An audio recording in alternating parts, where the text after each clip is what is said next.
Dans la science et dans nos pratiques agricoles et nos pratiques de jardinier, on a considéré le sol comme un substrat seulement. Un peu comme on peut faire pousser les végétaux dans des feutres. Ou alors dans de l'eau. Oui, ça pousse. Alors, le sol était un élément inerte où ça pousse. Or, on vient de voir que le sol est un organisme vivant à part entière, sûrement le plus méconnu de notre siècle. Et donc, cet organisme vivant, il est plus ou moins vivant, puisque c'est un macro-organisme de plein d'autres organismes vivants. Lorsqu'il est en petite forme, c'est ma définition, mais en gros, on pourrait dire que, ok, c'est un sol. Lorsqu'il est en bonne forme, ce sol, c'est un sol vivant, un sol fertile, un sol riche. Et la bonne nouvelle, c'est que la notion de sol mort n'existe pas. On entend beaucoup de médias nous alerter sur la désertification des sols et des sols morts. Alors, c'est vrai que les sols s'appauvrissent, mais ils ne sont pas morts pour autant. Un sol, c'est comme un corps humain. Il est ou il n'est pas.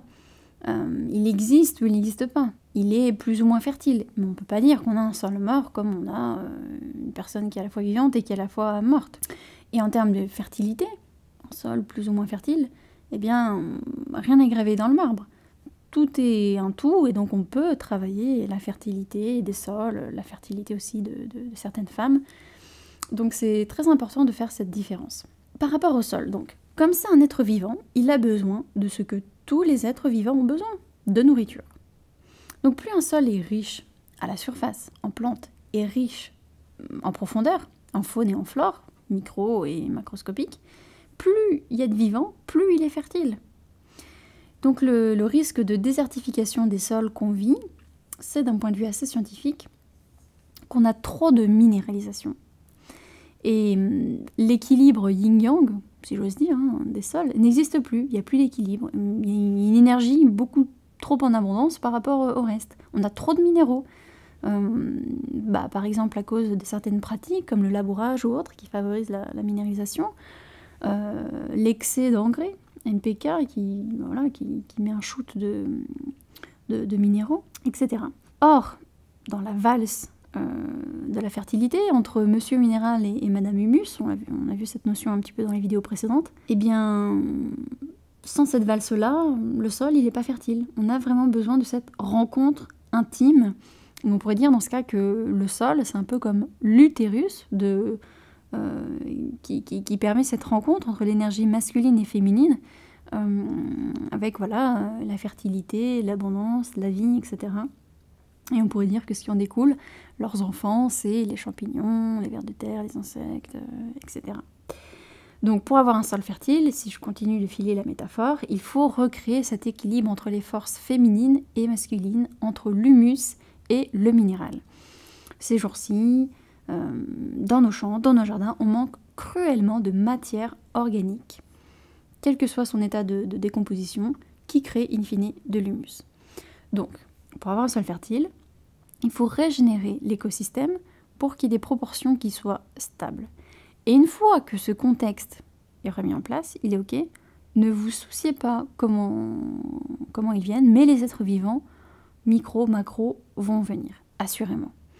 Et plus ils sont nombreux dans votre sol, plus votre sol sera fertile.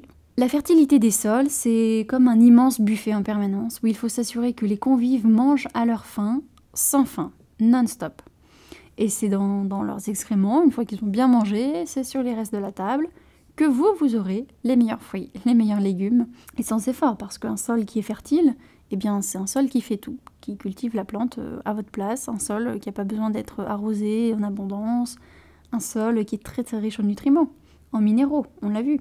Et donc du coup, avec ce bon équilibre entre argilo-humique, eh bien les fruits et les légumes sont ultra sains, parce qu'ils ont le taux maximal qu'ils pourraient avoir, entre minéraux et vitamines.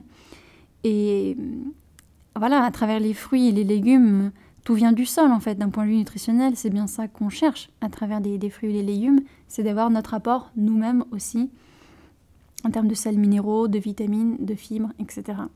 Et donc, de la façon dont vous traitez votre sol, en fait, vous traitez votre propre santé, la qualité des légumes, la qualité de ce que vous ingérez, parce que finalement, notre alimentation, eh bien, tout vient du sol, que ce soit les plantes ou les animaux qui mangent des plantes. Bref, tout vient du sol. Donc, dans le sol, pour avoir un sol vivant, un sol fertile, il faut qu'il y ait de la biodiversité. On parle beaucoup de biodiversité à la surface, eh bien, il faut aussi la mettre en profondeur.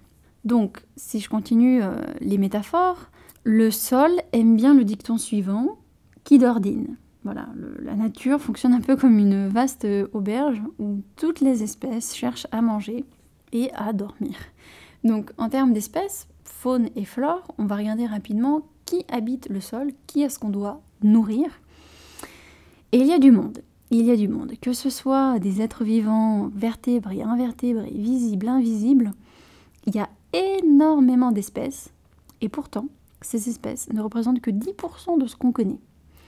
Donc la science le confirme, il y a encore 90% d'espèces inconnues sous nos pieds.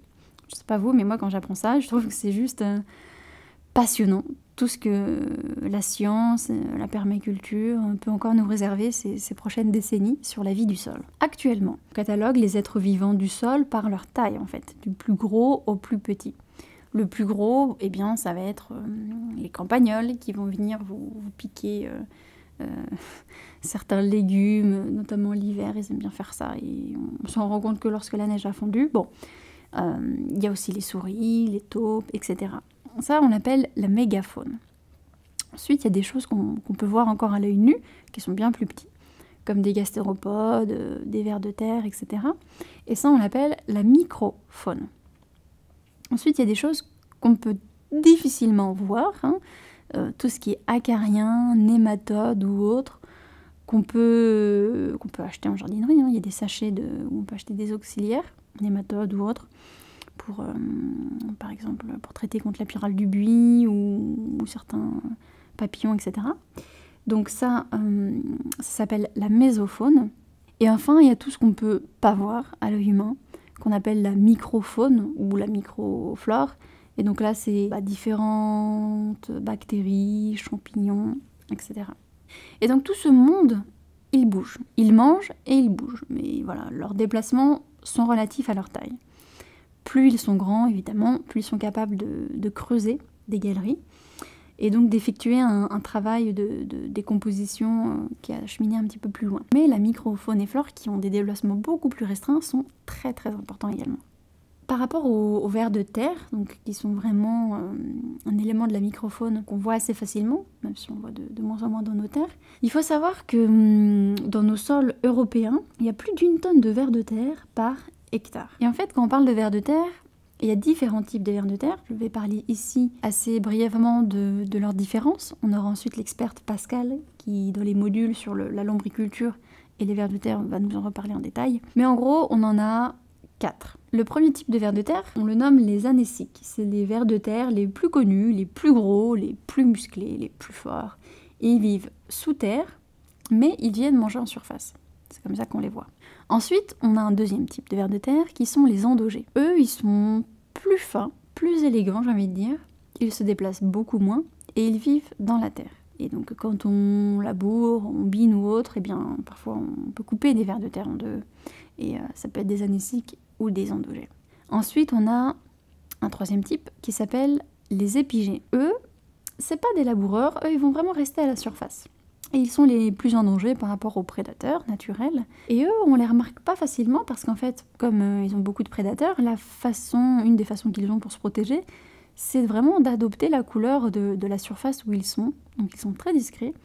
Et les épigées, on les remarque pas forcément. Et ensuite, on a encore un quatrième type de vers de terre, je vais peut-être mal le prononcer, c'est les anchytréides, qui sont tout petits, qui sont blancs, et eux, ils vivent sous la surface. Et ils ont pour fonction principale d'aérer la terre où ils se trouvent. Ensuite, on a également d'autres petites bébêtes très charmantes. On a des bourdons, on a des cloportes, on a des fourmis. Et alors c'est pas le cas en Europe, mais dans certaines terres tropicales, les fourmis jouent le rôle des vers de terre. Donc vraiment pour aérer la terre, etc. Qu'est-ce qu'on peut trouver d'autre? On peut trouver des termites, des mille-pattes, des escargots, etc. Et donc, chaque type d'animal joue un rôle très très important, quelle que soit le cycle de dégradation de la matière. Prendre par rapport à ces êtres vivants qui vivent dans le sol, dont on n'a pas forcément connaissance, si on ne va pas un petit peu gratouiller la terre et voir qui sont présents sous nos pieds, ils ont vraiment un rôle déterminant. Un des éléments clés du sol, en dehors de toute cette vie micro et macro, pour la fertilité des sols, c'est l'oxygène. Parce que sans oxygène, la plante ne peut pas grandir. Mais pour que l'oxygène puisse pénétrer le sol, il doit exister une perméabilité, il doit exister un chemin où l'oxygène peut passer. Et donc, cette porosité, elle peut être macro ou micro. Et en fait, on se rend compte que le rôle de ces différents êtres vivants, c'est que quelle que soit leur taille, ils créent cette porosité. Et donc, l'oxygène a besoin de s'infiltrer à différents endroits, de différentes tailles. Et donc, c'est pour ça que chaque être vivant, quelle que soit sa taille, est important. Ça permet à l'eau et l'oxygène de circuler vraiment le plus loin possible. Donc la microporosité correspond en fait aux cavités les plus petites. Et concernant les êtres vivants qui sont plus grands, ils créent des macroporosités. Par exemple, les vers de terre, qui ont une sorte de nid en fait sous terre, ils ont le bout de leur corps collé dans leur nid et ils remontent, ils creusent une galerie, ils mettent le bout de leur nez pour manger à la surface. Et ils sont encore accrochés à leur nid, on pourrait dire. Et donc s'il y a un danger, hop, il rebrousse chemin et il arrive directement dans son nid. Et donc la galerie qu'il a laissée, ce faisant, est par exemple un exemple de macroporosité. Quand il pleut ou quand on arrose, l'eau peut ainsi s'insinuer dans les profondeurs du sol grâce à ces différentes macro- et microporosités et évidemment grâce aux galeries des vers de terre. Donc il faut que notre sol soit suffisamment pourvu en vers de terre parce que c'est quand même eux qui sont les ingénieurs numéro 1 de la macroporosité. Donc il faut leur donner envie de venir manger en surface, il faut qu'ils aient de la matière organique en cours de décomposition. Pour ça, on va pouvoir pailler, c'est une des façons de faire. On va vraiment voir en détail dans les modules prochains qu'est-ce qu'on peut utiliser pour pailler, quand, comment, pourquoi, selon le type de sol. La présence des vers de terre, elle est particulièrement importante dans les sols argileux, on l'a vu précédemment, puisque c'est des sols du coup qui sont très compacts, où même les racines ne peuvent pas passer. Les racines également peuvent jouer un rôle de macroporosité. Et là, si les vers de terre ne peuvent pas passer, on imagine bien que les racines non plus. Et puis, en termes de microporosité, qui est très importante elle aussi, eh bien, c'est la microfaune, donc notamment les bactéries, les champignons. Ce sont eux qui, par en fait leur travail de digestion, créent ces micro-cavités dans le sol. Parce qu'en fait, quand ils digèrent en externalisant les enzymes de leur corps. Et ce sont ces enzymes-là qui créent la porosité. Et comme eux, ils sont situés principalement dans les profondeurs du sol, bah, ça crée une oxygénation du sol en profondeur. Et vous avez besoin de cette oxygénation du sol en profondeur, même si vous ne cultivez que sur 80 cm ou 1 mètre par exemple. Parce que cela va permettre aux racines de pouvoir s'ancrer réellement, profondément. On ne se rend pas compte, mais en fait, dans un sol vraiment fertile, les racines peuvent aller très très loin. Sans parler de, par exemple, la consoude, ou enfin bref, plein de plantes qui ont des racines vraiment pivotantes et qui vont chercher très très loin, qui justement vont, toutes les plantes même, qu'on appelle fixatrices d'azote, les légumineuses, qui vont aller justement piocher en profondeur pour remonter un petit peu de minéraux plus haut vers les plantes que vous pouvez cultiver à la surface. Donc c'est très important, et en se dégradant, les enzymes produites par ces bactéries, par ces champignons, elles créent une sorte de colle qui à nouveau agglomère les parties de terre entre elles.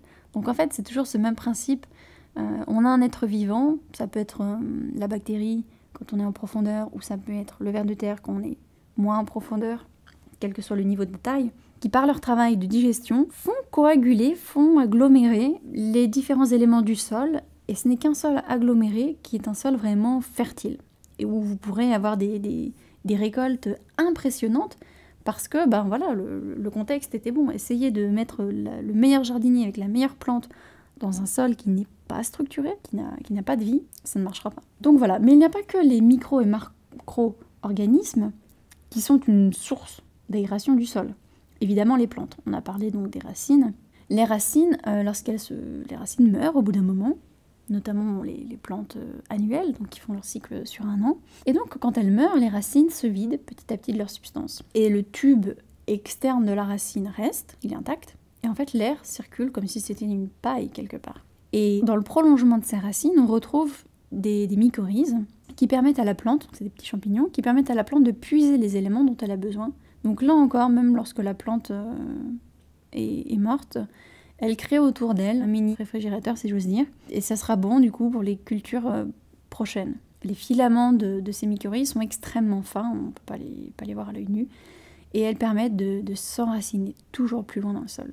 Pour favoriser ce phénomène, il faut absolument éviter de retourner la terre avec des bêches, des pelles, même une grelinette, parce qu'on casse ces petits filaments. On verra au cas par cas dans cette vidéo, mais de manière générale, il vaut mieux retourner la terre le moins possible. Laisser faire la nature et faire en sorte que tout le monde ait le gîte et le couvert. Pour conclure avec cette conclusion du gîte et le couvert, on a vu que le sol nourrit les plantes, mais en fait, les plantes nourrissent également le sol. Et donc c'est vraiment une combinaison très très importante. Il ne faut jamais laisser un sol à nu ou un sol qui ne soit pas cultivé, même l'hiver. Alors même si vous n'allez pas cultiver, par exemple, les engrais verts, c'est des cultures qu'on met principalement l'automne ou le printemps, on ne va pas forcément les récolter pour nous. Mais c'est pour le sol, il faut en permanence nourrir les plantes et nourrir le sol. Il y a un transfert en fait qui se fait en échange de bons procédés. Et donc c'est cette notion d'écosystème. Et si vous jardinez sans vraiment toute l'année prendre soin du stock de ce réfrigérateur, on pourrait appeler ça comme ça, non seulement sur le court terme vous vous privez de récoltes qui pourraient être bien plus riches en nutriments, bien plus qualitatives pour votre santé et bien plus abondantes, mais surtout sur le long terme, bah, votre terre, on l'a vu, hein, petit à petit, elle va se minéraliser et c'est tout.